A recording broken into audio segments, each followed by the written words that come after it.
Hello, Clarice. Let's talk about The Silence of the Lambs, which is celebrating its 30th anniversary this year. Big D's Entertainment Rankings and Reviews. So, greetings, my fellow YouTubers, and welcome to Big D's Entertainment Rankings and Reviews. My name is Doyle, better known to you as the Big D, and this time around I bring to you a review of the 1991 psychological horror suspense flick The Silence of the Lambs, released by Orion Pictures, directed by Jonathan Demme, written by Ted Talley, adapted from Thomas Harris's novel of the same name, starring Jodie Foster, along with Sir Anthony Hopkins as Dr. Hannibal Lecter, plus Ted Levine as Buffalo Bill. Of course, this film was the second adaptation of a Harris novel after Manhunter, which came out 5 years earlier. Now, the film came out in January, premiered in New York in January, but it wasn't until a few weeks later, on Valentine's Day in the following month, it came to us and was a big success. It became the 5th highest grossing film worldwide, and it went on to win 5 Academy Awards in the top 5 categories: Best Picture, Best Director, Best Actor, Best Actress, and Best Adapted Screenplay. It's also the only Best Picture winner widely considered a horror film, and one of only 6 horror films to have been nominated in the category. Anyway, so if you're ready, let's get started. Clarice Starling is pulled from her FBI training at the Quantico, Virginia FBI Academy by Jack Crawford of the Bureau's Behavioral Science Unit. He assigns her to interview Hannibal Lecter, a former psychiatrist and incarcerated cannibalistic serial killer. Lecter's insight could prove useful in the pursuit of a serial killer named Buffalo Bill, who kills young women and removes their skin. At the Baltimore State Hospital for the Criminally Insane, Dr. Frederick Chilton makes a crude pass at Starling before he escorts her to Lecter's cell. Although initially pleasant and courteous, Lecter grows impatient with Starling's interviewing and rebuffs her. As she is leaving, a prisoner named Miggs flicks semen at her. Lecter, who considers this an unspeakably ugly act, calls Starling back and tells her to seek out his old patient. This leads her to a storage facility where she discovers a jar containing a man's severed head. She returns to Lecter, who says the man is linked to Buffalo Bill. He offers to profile him on condition he be transferred away from Chilton, whom he detests. Another Buffalo Bill victim is found who has a death's head moth lodged in her throat. Yikes. Buffalo Bill abducts Catherine Martin, a senator's daughter, and Crawford authorizes Starling to offer Lecter a fake deal, promising a prison transfer if he provides information that helps them capture Bill and rescue Catherine. Instead, Lecter demands a quid pro quo from Starling, offering clues about Bill in exchange for personal information. Starling tells Lecter about her father's murder when she was 10 years old. Chilton secretly records the conversation and reveals Starling's deceit before offering Lecter a different deal. Lecter agrees and is flown to Memphis, where he meets and torments Senator Martin, then gives her misleading information on Buffalo Bill, including the name Louis Friend. Starling deduces that Louis Friend is an anagram of iron sulfide, or fool's gold.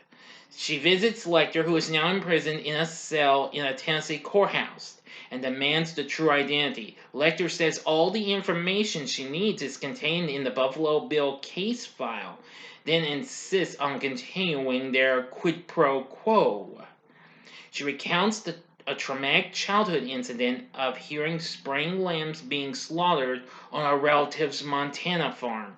Lecter speculates that Starling hopes saving Catherine will end the recurring nightmares she has of lambs screaming.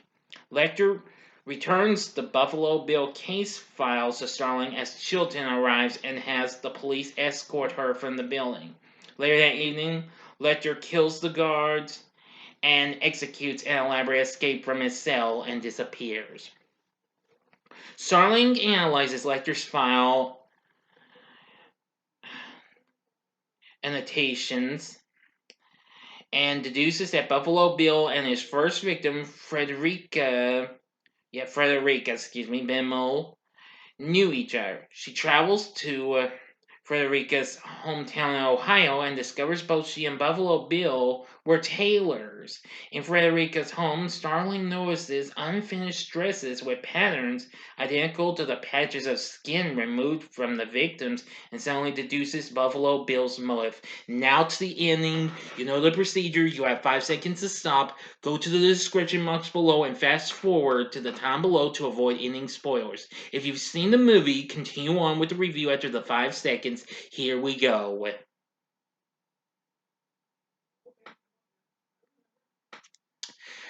Okay, you've been warned. She phones Crawford and reveals Buffalo Bill is making a woman's suit out of real women. Crawford is already en route to make the arrest, having cross-referenced Lecter's notes with hospital archives and identified Buffalo Bill as Jane Gumb. And Gum smuggled Death's head moths into the U.S.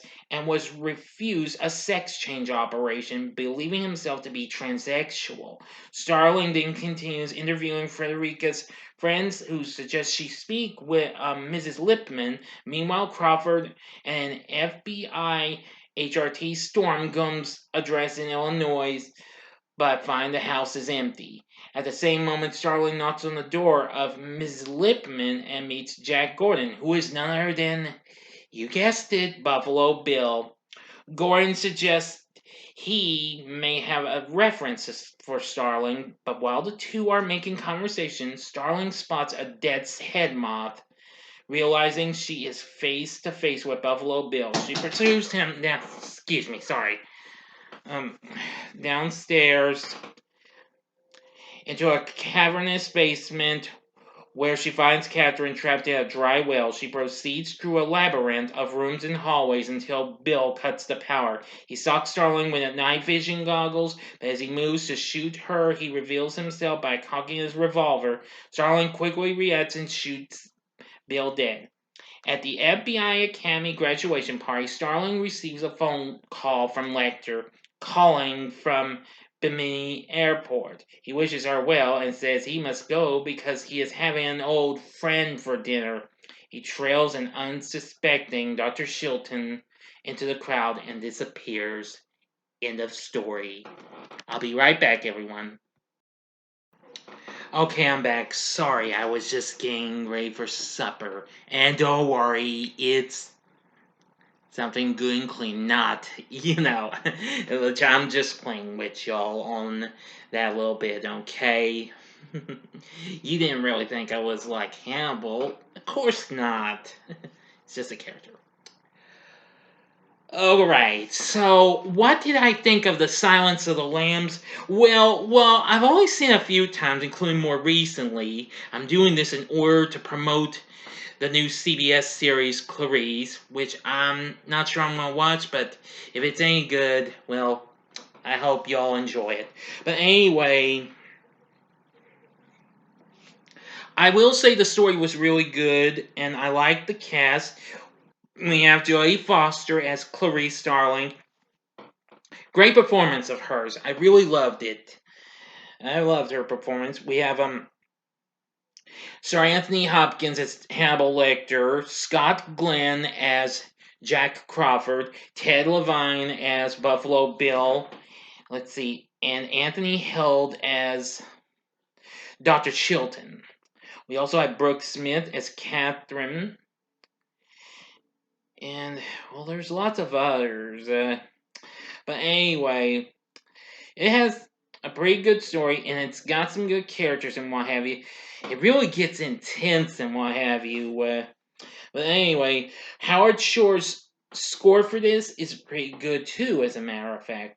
It's kind of strange though, but it really gets pretty suspenseful and spine tingling. Well, so the pacing is in a way pretty good too. So the question is, would I recommend The Silence of the Lambs? I would say yes. If you've got the guts and glory to see this movie, then this is something you gotta check out. It would later be followed by Hannibal, which came out a decade later, which also is celebrating its anniversary, its 20th anniversary, as a matter of fact. I can't guarantee you I'll review that, not yet anyway. But if you want me to review Hannibal sometime, I'll do it. It was later followed by this the following year in 2002 by a prequel, which would be Red Dragon, which of course was actually a an updated version of Manhunter, and then 2007's Hannibal Rising, which I have not seen, and I don't think I want to see it. Anyway, and then of course the Hannibal TV series at NBC aired for like 3 seasons. Didn't watch that. I didn't quite care for that. But anyway, The Silence of the Lambs is definitely worth looking into. It's pretty suspenseful. It's shocking. It's got great characters, a good story, music, etc., etc., etc. So, what are your thoughts on The Silence of the Lambs? Please tell me in the comment section below. If you like the video, click the like button below. Subscribe to my channel as well and be a part of the Big D Nation. Alright, now I'm giving you a little bit of a quick announcement. Though I was going to do this next, the Twilight Saga ranking has been postponed. It will be coming up on, let's see, I'm going to plan to do it on Tuesday instead of tomorrow. So next time, look for my review of the final chapter of To All the Boys I've Loved Before, Always and Forever, Laura Jean. But anyway, thanks for watching my review of The Silence of the Lambs. And if you like this, you may want to check out some of these other shocking flicks and what have you. In the upper left hand corner is my review of the original Psycho.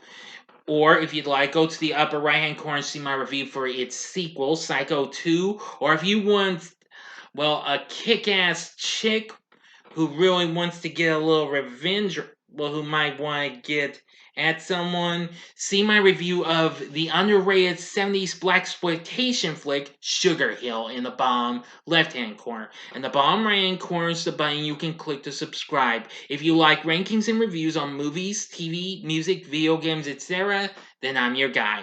Thanks for watching. Until next time, I'm the Big D saying, see ya.